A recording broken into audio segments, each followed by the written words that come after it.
Resuming debate, reprise de débat. The honourable member for St. John's East. Thank you, Madam Speaker.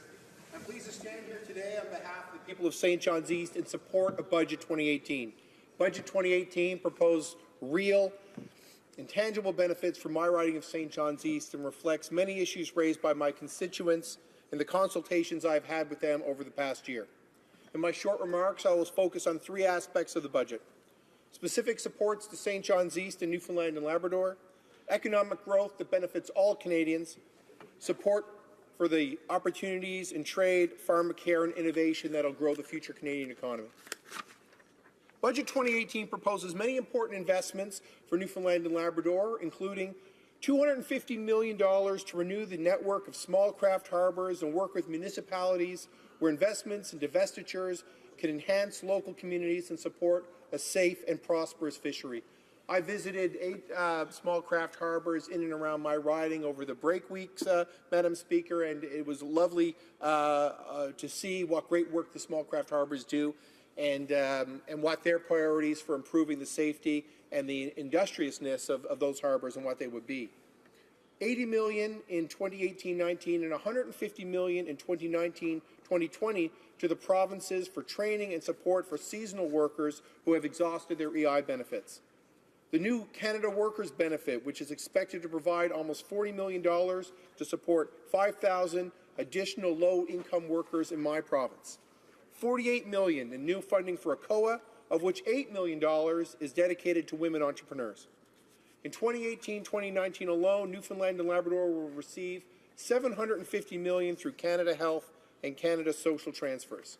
There's also enhanced support for research and researchers, including those at Memorial University in my riding of St. John's East, by investing nearly $4 billion across the country to help researchers solve the problems of today and create the innovations of tomorrow. The benefits of Budget 2018 aren't only for St. John's East, obviously, Madam Speaker.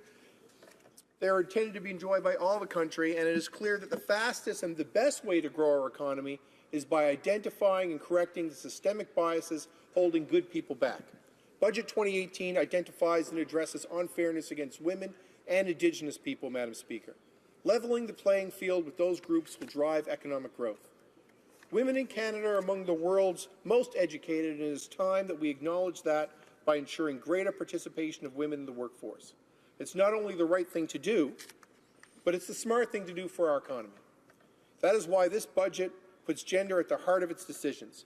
Advancing women's equality in Canada will drive economic growth while boosting the income of Canadian families. More women in leadership positions won't just grow the economy, create jobs, and strengthen communities. It will also lead to innovation and changes in the workplace that will benefit everyone. In this budget, the government is providing leadership to address the gender wage gap through the increased transparency required by pay equity legislation. We will see how our government is meeting its commitment that women work in federally regulated sectors receive equal pay for equal work. We will also seek to introduce GBA Plus legislation to make gender budgeting a permanent aspect of the federal budget-making process going forward. That push for a level playing field doesn't end with gender equality. We will also be working to create a fair playing field for Canada's Indigenous peoples by forging a new relationship based on trust, respect, and a true spirit of reconciliation. Through Budget 2018, the government is working to help close the gap between the living conditions of Indigenous peoples and non-Indigenous peoples, facilitate self-determination, and advance recognition of rights. We will do this by, 1, building on significant investment of $11.8 billion in the past 2 projects, and second, by investing in priority areas identified by First Nations, Inuit, and Métis Nation partners in the spirit of reconciliation. We are committed to ending long-term drinking water advisories on public water systems on reserve by March 2021, and will make greater investments through Budget 2018 to ensure that this happens more quickly. We are also working to ensure that nearly 1 in 5 Indigenous people who live in housing that is in need of major repairs, or those that live in housing that is overcrowded, get the support they need to enjoy safe, adequate, and affordable housing, something the majority of non-Indigenous people can take for granted.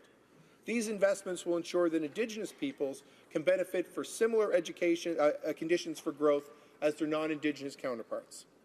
By addressing existing inequalities, we can grow the economy and create a better country for all Canadians. But Canada's future is bright, Madam Speaker. We have a lot to be optimistic about. Future opportunities in trade, pharmacare, and innovation will make it even brighter.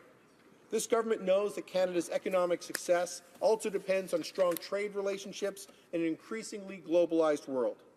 Canada is a trading nation, and if done properly, trade can be a positive force for change. That is why this budget funds Global Affairs Canada with up to $75 million over 5 years to establish a stronger presence for Canadian diplomatic and trade support in China and Asia. This includes bolstering the number of Canadian diplomats and trade commissioners on the ground in China, as well as new initiatives to promote Canada's trade with China and other Asian markets. We are continuing to work with the United States and Mexico to modernize the North American Free Trade Agreement. We know that this agreement has been beneficial to the lives of workers and families in all 3 partner countries. Under NAFTA, North America has become the biggest, most comprehensive trading bloc in the world, comprising a quarter of the world's GDP, even though we only represent 7% of the world's population. That is why we are working hard to renegotiate an updated and improved North American Free Trade Agreement that will benefit all 3 countries and foster greater opportunity for the middle class. Trade maintains the high standard of living enjoyed by many people in St. John's East. They are proud of Canada's improved global brand as a reliable trading partner in fair, progressive, environmentally conscious, and gender-balanced trade. Our country is one of innovators, Madam Speaker. Curiosity, courage, creativity, and a collaborative spirit are what lead the kind of innovators and technologies that improve our daily lives and drive our economy. It drives our economy and our country forward. Science and technology, along with stronger international trade, are rapidly changing the way Canadians live and work, bringing new challenges and more opportunities. Nowhere is that more evident than at Memorial University of Newfoundland and Labrador, where our Genesis Centre is fostering numerous young, smart, innovative companies who are doing great things in oceans tech, in healthcare, in the digital economy, providing opportunities in clean energy and home improvement. Innovation is an integral part of Newfoundland and Labrador's growth. On February 15, 2018, Minister Baines announced groundbreaking funding for Canada's 5 superclusters. I am proud and happy to say that this includes an ocean supercluster, which is based in Atlantic Canada, and will use innovation to improve competitiveness in industries that we know very well in St. John's East: fisheries, oil and gas, clean energy, and oceans tech. The OECD predicts that the oceans economy will double by 2030, and St. John's is poised to enjoy that growth, partially due to Budget 2018.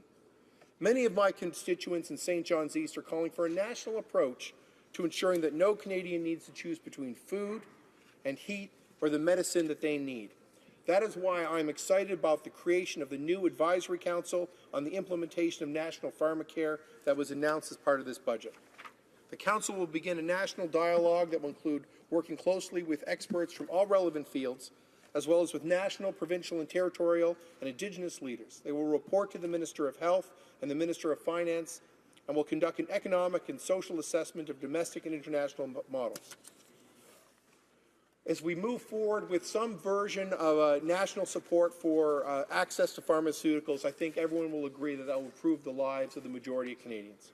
Our government is investing in new generations of Canadian research and researchers by proposing $1.2 billion over 5 years to the granting councils for fundamental research to provide increased support and training opportunities for researchers, students, and high-quality personnel. There are so many great components to this budget, but I know that my time is short.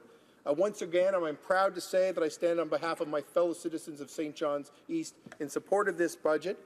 And if I would like to highlight, one thing, it would be the small craft harbors in my riding, where for centuries that were the lifeblood of the community. And when Newfoundland joined Confederation, they became federal assets, and they provide one of the main connections that ordinary citizens have to their federal government. And in places like Pooch Cove and Balleen, Portugal Cove, St. Phillips, we really get an opportunity to see how the Government of Canada can make positive change in the lives of people. But those small craft harbors have been neglected, And by having this additional funding in place, we will be able to make them safer and more economically useful for the fishers who create their livelihoods and the livelihoods of their community out of those ports. Thank you, Madam Speaker. Questions and comments? The honourable member for Kitchener-Conestoga. Well, thank you, Madam Speaker. My colleague said there were so many more great things in the budget that he would like to enumerate, and I'm sure he would have liked to enumerate the fact that taxes for the middle class have gone up by 90%. He would have liked to say that there are new taxes on small business and employees, and that we're borrowing another $18 billion to facilitate this budget. That's on top of all of the other deficits this budget has incurred. Not to talk about the carbon tax, which estimates say will cost a family of four between $1,100 and $2,500 per year, Madam Speaker. All of these costs are going to make it that much more difficult. The debt alone, Madam Speaker, is going to cost $26 billion just in interest this year. That's not paying down any of the debt. $33 billion by 2021. Madam Speaker, does this member actually believe that these are helpful expenditures when they're simply going to be pushed forward and need to be paid for by our children and grandchildren? Thank you, Madam. The honourable member for St. John's East. I'd like to thank the honourable member for his question. It touched on a lot of different aspects, but I'll focus on the one related to deficit spending. I agree with what the Minister of Finance has said, and I think the appropriate metric for measuring how Canada's progress is being made on reducing debt is the debt-to-GDP ratio. We see that it's going down now. It's gone down each year under our government's tenure, and it will continue to do so. When we focus on merely on deficit without looking at the overall growth in the economy, we're seeing the trees, we're failing to see the forest. We need to be able to see that when the overall economic growth that Canada's enjoyed over the first 2 years of the government's mandate, which has greatly surpassed expectations, it provided for additional economic growth that renders the deficit spending less than the overall growth in the economy, and so that we see an overall reduction. So Canada's fiscal position is stronger under this government, even though that there are modest deficits that are being run. They're less than the overall growth in the economy, and it's more than the previous government can say, because they grew the debt-to-GDP ratio over their tenure, and we have reduced it. Questions and comments? The honourable member for Hamilton West and Castor-Dundas. Thank you, Madam Speaker, and I'd like to thank my honourable colleague for his speech. And I was very pleased that both he and the Speaker before both mentioned the commitment to research and $1.7 billion being invested over 5 years to research. In my riding, I have 3 post-secondary institutions, and I can't tell you how thrilled they are of the commitment of this government that we are putting to research. In fact, one of the presidents of the post-secondary institutions has stated that it's breathed a whole new life into the institution. So I'd like to ask the honourable member about the importance of this investment in research, and how, not only for the researchers, but how all Canadians will benefit from this very important investment. The honourable member for St. John's East. I'd like to thank the member for Lancaster, Hamilton West, Dundas. It's a long name. Thank you. You know, St. John's East is the home of Memorial University of Newfoundland and Labrador. There's over 18,000 full-time students at the institution. There's engineering faculty, there's business faculty, there's social sciences. There's a new science building to which our federal government has contributed $100 million in infrastructure funding. There's a world-class medical school. And within each of these departments and programs, there are researchers who are solving today's problems, but they can't do that often without the support of additional faculty, without research staff, without PhD students who are working on those problems with them. In order to build those labs and to build that base of knowledge and to have that work done, they need additional funding and support. And the granting councils have been underfunded for a long time. The recent report that led to our increase in the research funding called for specifically this: massive injection of federal government dollars into primary research so that these problems can be solved.